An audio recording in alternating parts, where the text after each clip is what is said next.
Ici Sevens, Le H. United TV, back to the back on the Building. Eh ouais les gars, on est de retour et nouvelle vidéo sur les transferts aujourd'hui. On va parler des transferts, du fameux mercato hivernal que tout le monde attend en plein milieu de la saison, là, entre les fêtes. Tu vois, Mercato très dur. très très dur. Tu peux avoir des bonnes pioches comme Bruno ou pas Des avoir mauvaises pioches comme Weghorst. Exactement ça, exactement ça. En tout cas, on l'attend nous. Cette année, on l'attend de pied ferme.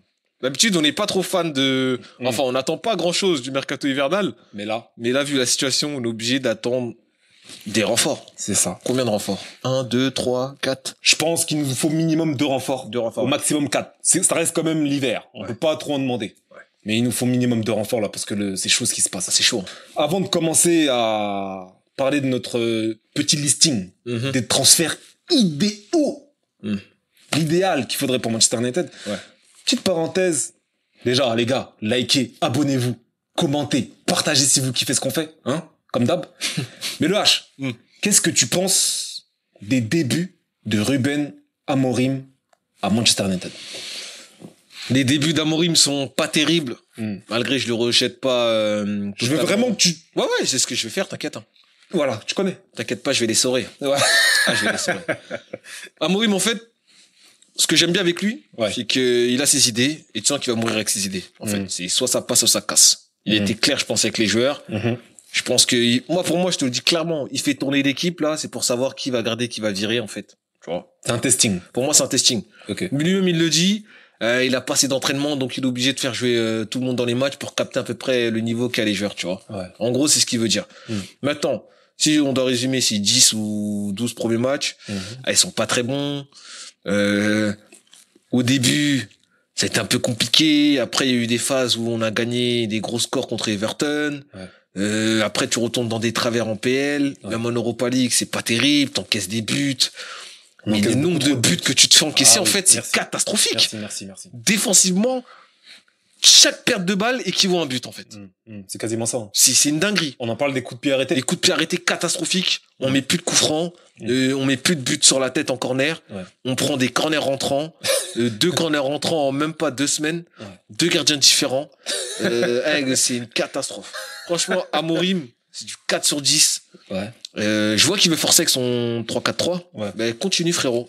Continue si tu veux. Moi, personnellement, faut revenir sur un 4-3-3, histoire de rééquilibrer le truc. Mais si comme il a dit, il veut mourir avec ses idées. Non, le H. Moi, je le laisse. Non, faut qu'on l'aide là. Là, on lui a préparé Aide-le. une petite liste. Moi, aide-le. Une petite liste de transferts. Aide-le. Ah, aide-le. Et là, on va pouvoir t'aider, Ruben. Regarde Attention. cette vidéo. Ah, bah, attention, je dis pas que c'est la faute que de lui, hein. Mais je dis juste que c'est peut-être le délire de son système qui fait que ça prendra un peu plus de temps à prendre, tu vois. Mais les joueurs sont cata. Ok. En tout cas, si vous voulez vraiment notre avis sur Ruben, allez voir la vidéo qu'on a fait sur lui. La vérité sur Ruben Amorim. Et vous en saurez un peu plus. Là, on va devoir aider le portugais, là, le portugais. Parce que ça va pas. Donc, on t'a préparé une petite liste bien aiguisée. Cadeau de fin d'année. Cadeau de fin d'année. Mouah. Avec les transferts que tu devrais faire pour l'équipe. Et si tu nous écoutes, je pense que tu vas un peu redresser la barre, même si ce sera quand même tendu, parce que là, la saison, elle est mal partie. C'est chaud. En défense, je pense qu'il faut recruter. Ok. Clairement, parce que là, avec Lindelof qui est quasiment tout le temps blessé, Evans qui est sur la fin, faut pas le prolonger d'ailleurs, Ok. Maguire, mi-figue, mi-raisin, tu sais même pas, comme d'hab, Lisandro Martinez, qui Irrégulier. Ça va totalement pas, irrégulier. Ça va pas cette année. Yoro, il vient de revenir de blessure, c'est sa première saison, tu peux pas lui donner autant de... Voilà. Et t'as Delirte. Franchement, c'est le seul, on va dire, qui fait le moins d'erreurs. Le plus régulier dans les perfs. Mais pour moi, en fait, je te jure, Sevens, la défense centrale, c'est pas le problème, en fait. Pourquoi recruter un défenseur central, tu vois, or que t'en as quand même qui peuvent tenir toute la saison? Et moi, je vais te dire pourquoi. Vas-y. Parce que là, on a l'occasion, en fait, de faire un coup. Car les défenseurs qu'on doit viser, ce sont les 2 défenseurs du RC Lens. Danso et Kusanov. Kusanov, c'est un super jeune. Il a à peine 20 ans. Sa valeur, là, elle est pas très grosse. Donc, je pense que c'est le moment de le shipper à Lens, pardon. Sachant qu'ils ont besoin d'argent. Et on a Danso qui est en fin de contrat, en fait. En 2025. Donc, un peu plus âgé que Kusanov, mais qui peut être vraiment intéressant pour la rotation. Ok, mais est-ce que Danzo, en fin de contrat, va accepter une rotation à Manchester United? Or que, par exemple, il peut aller, j'avais vu des rumeurs, par exemple, à l'Inter ou à la Juve. Ou même à la Roma. Ou à la Roma, tu vois. Ou à la Roma, déjà. Je sais pas c'était quoi le problème d'ailleurs pour leur transfert, mais bon. Ouais. Il aura une place de titulaire en Italie. Oui. Il peut avoir une place de titulaire, par exemple, en Espagne. Ouais. Pourquoi être en rotation à Manchester United alors que 27 ans, fleur de l'âge, t'es quasiment à ton meilleur niveau, voire pas très loin? C'est à ce moment-là que rentrent les talents de vendeur. Écoute, mec, écoute-moi bien. Make it rain. Nous, on te paye mieux qu'en Italie. Make it rain. Un make it rain. Ok? Ah ouais.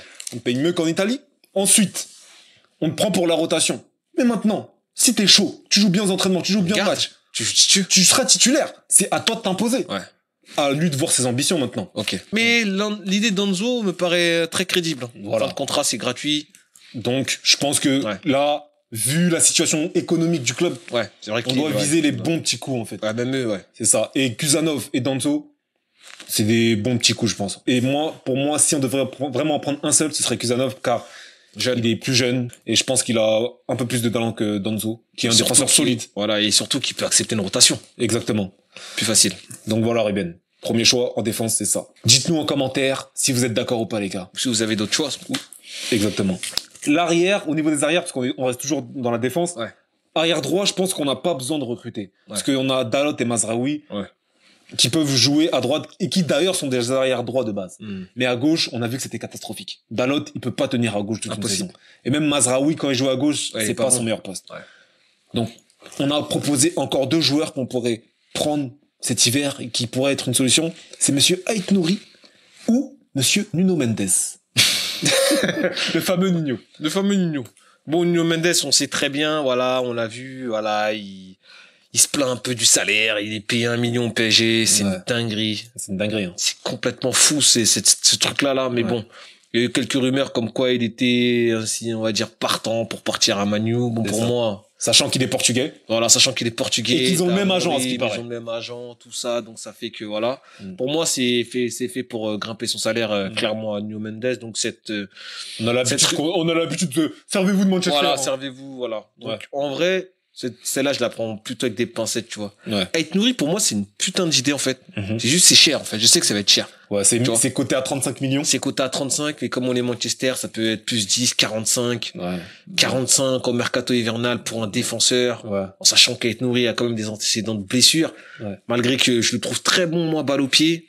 Décisif, c'est ce que je veux, moi, des latéraux décisifs, tu vois, contrairement à Dalot et Mazraoui, tu vois, voilà.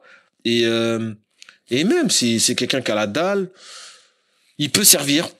Il peut les latéraux qui remontent au milieu de terrain, il peut le faire, tu vois. Donc en vrai, pour moi, Ait Nouri, c'est vraiment une bonne idée. Après, le bémol, c'est le montant. En tout cas, avant de recruter un arrière gauche, est-ce que tu penses qu'il faut s'en débarrasser? On a Malacia et Shaw. Malacia qui est revenu de blessure, mais qui a vraiment du mal. Et on a Luke Shaw, comme d'hab, soit il est au restaurant, soit il est à l'infirmerie. Franchement, Luke Shaw, merci pour tout, mais cet été, il faut le vendre ou se débarrasser de lui. Au plus vite, non? Au plus vite, parce que déjà même, c'est des gros salaires, ça, en fait. C'est des mecs, ça fait longtemps, ils sont là. Des gros salaires, donc en vrai, faut se débarrasser de ça. Plus du tout fiable. Et après, si on doit parler de Malacia, moi, Malacia, je suis prêt à lui laisser une seconde chance, mais Seven, c'est catégorique ou quasi catégorique, on va dire, pour se débarrasser de lui, parce qu'il trouve que le niveau est vraiment pas terrible. Sachant que quand on l'a recruté, Lyon était sur lui et Lyon était pas loin de le shipper. C'est vrai. Donc en vrai, Malacia, je suis désolé pour toi, mais dans l'état où on est, si on peut te vendre, on te vend, mais vas-y. Moi, ça peut être une solution pour avoir, par exemple, un peu plus d'argent. Ou un échange même avec un autre latéral, tu vois. C'est ça. Ce serait pas mal un échange. Il est encore jeune, donc vas-y. Mais pour moi, Ait Nouri, c'est la solution idéale pour moi. Ok, dites-nous en commentaire ce que vous pensez de ça. En tout cas, Ruben, regarde bien cette vidéo parce qu'on t'a proposé 2 bons choix. On a même un plan A et un plan B.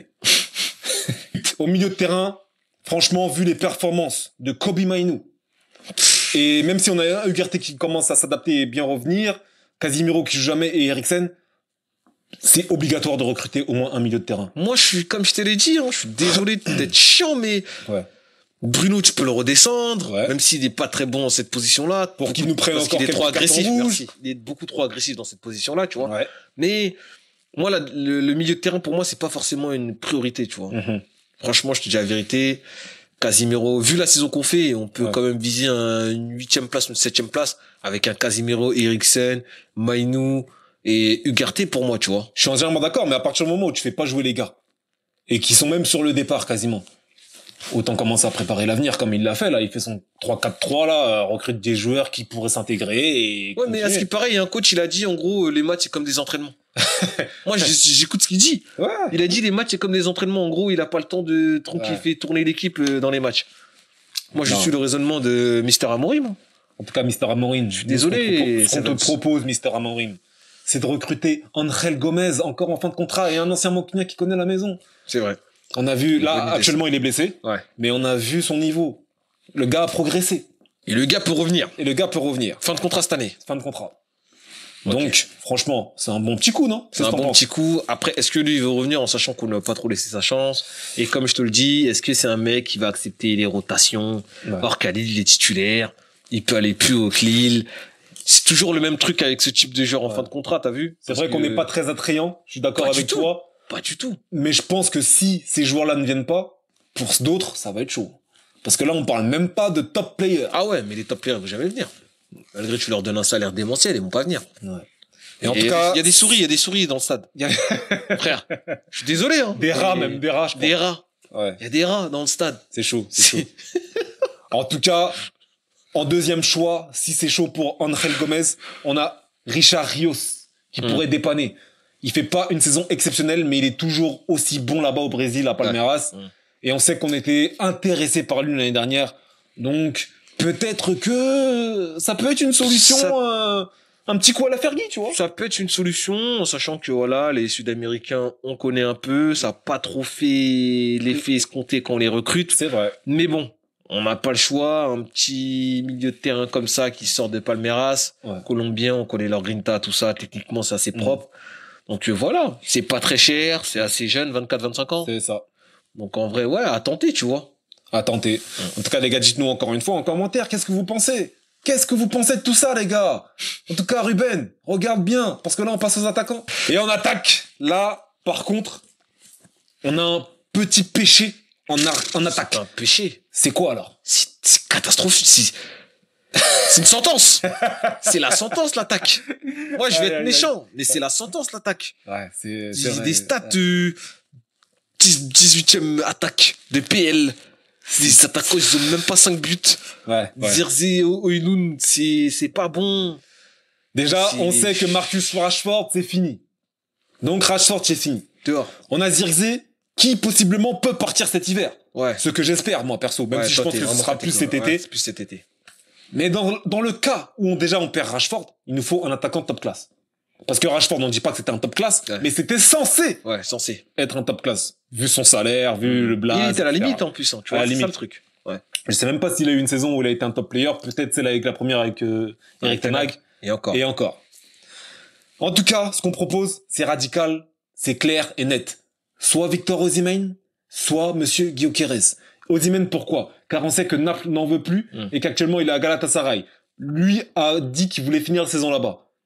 Mais si on peut le péter avant la fin de saison, dès cet hiver, ce serait pas mal. Ouais. À peu près 70 millions. C'est ça, un prêt avec option d'achat. Tu vois, il fait un autre prêt avec une option d'achat, ce qui est possible, hein. Mais ce qui est très, très compliqué à faire, on est d'accord. Mais il rentrerait bien, je trouve, dans le style. Voilà, c'est ça. Et attaquant de pressing, bon, détente. Ils vont tourner. Ils vont pas le choix de toute façon. Deuxième choix, Monsieur Gyökeres. Qui me paraît très, très peu probable, ce truc-là. Peu probable, mais on sait que là, le coaching tourne un peu moins bien depuis que Ruben n'est plus là. Ouais. On sait qu'ils se connaissent, c'est son ancien joueur. On sait que le gars, maintenant, a vu son âge, c'est le moment d'aller dans un grand club, top club, de lancer sa carrière définitivement. Je pense que ça pourrait être un bon choix aussi, Gyökeres. Franchement, c'est le meilleur choix. Je te dis la vérité. Entre Osimhen et Gyökeres, toi, c'est... Franchement, ouais, je suis plus Gyökeres parce que Osimhen, franchement, il aime la PL. Tu sais qu'il va tout donner et tout. Il a l'expérience et tu sais que lui, au moins, il va te mettre des buts. C'est obligé qu'il te mette des buts, tu vois. Alors que Gyökeres, c'est encore surprenant. Il a encore ce truc on le connaît pas, en fait. On sait juste qu'il marque des buts. Pour moi, hein, on le connaît pas en PL. Tu vois. Donc, ça sera nouveau. Ça sera un truc inédit, en fait, de le voir en PL.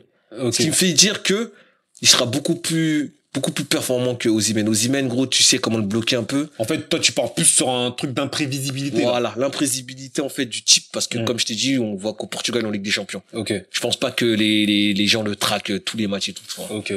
Ce qui fait que, vas-y, je suis plus Gyökeres. Bizarrement. Ok. Pourtant, moi, je suis plus Osimhen, personnellement. Ouais, c'est un bon profil, C'est un autre profil. Parce que je pense que Osimhen, niveau pressing, même détente, et même aura, tu vois. Ouais, aura, ouais. Je trouve qu'il a ce truc. Parce qu'en plus, il est plus rapide que Gyökeres. Ouais. Maintenant, Gyökeres, c'est vrai que lui, on sent vraiment l'instinct du buteur. C'est là pour tout niquer, en fait. C'est ça.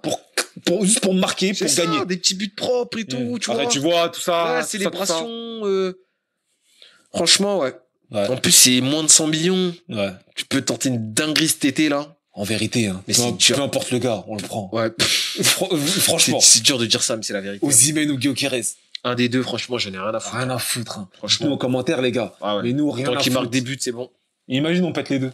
Impossible. On se débarrasse de Olun, Rashford, Zirkzee, on prend les deux. Qu'est-ce que t'en penses? Ça me paraît beaucoup trop compliqué. Beaucoup trop compliqué. On rêve trop, là. Ouais. Et c'est le théâtre des rêves. Ouais. Franchement, ça aurait été idéal, je pense, les deux. Ouais. Avec un Bruno en 10, là. Et où tu mets Ahmad, c'est trop compliqué. D'ailleurs, les gars, là, vous tardez trop pour prolonger Ahmad, là. Prolongez-le, hein. Ouais, prolongez vite. Hein. Ah ouais. Attention. Ça n'y va rien, attention. Ruben, encore une fois, regarde cette vidéo, écoute-nous. Partagez tous cette vidéo à Ruben Amorim pour qu'il la regarde. Ok, les gars? Il va la regarder, il va nous écouter, et vous inquiétez pas. On aura tous ces petits Attends, Seven, j'ai une petite question. Oui. Les départs. Les départs, c'est très simple. On va faire simple, les gars. Mais rapide. Il y a au moins 11 à 12 joueurs à se débarrasser. Il faut commencer à s'en débarrasser dès cet hiver pour continuer cet été. C'est ça. Et parmi eux, il y a Casemiro, Eriksen, Malacia, Luke Shaw, Johnny Evans, Lindelof, Maguire, Onana, désolé, Rashford, Mount, Zirkzee et Anthony. Bye bye. Pour Garnacho, c'est Space. Je pense qu'il mérite une deuxième chance. Il mérite une deuxième chance l'année prochaine, mais lui aussi, ça va pas tarder. Ça va pas tarder. Mais en tout cas, là, comme a dit Monsieur Rangnick, il y a un nettoyage intensif à faire à Manchester United, avec plus de 10 joueurs. Rangnick a dit, Manchester United, comment ils sont là, c'est comme une opération à cœur ouvert. Oh, quel punchline. C'est exactement ce qu'il a dit. Quel punchline. Waouh. Opération à cœur ouvert. Ok. Voilà, on arrête là. On s'arrête là. Bah écoute, c'était Sevens. Le H. United TV. Let's go. Putain, il a dit ça, lui. Tête d'homme, il a dit ça, gros.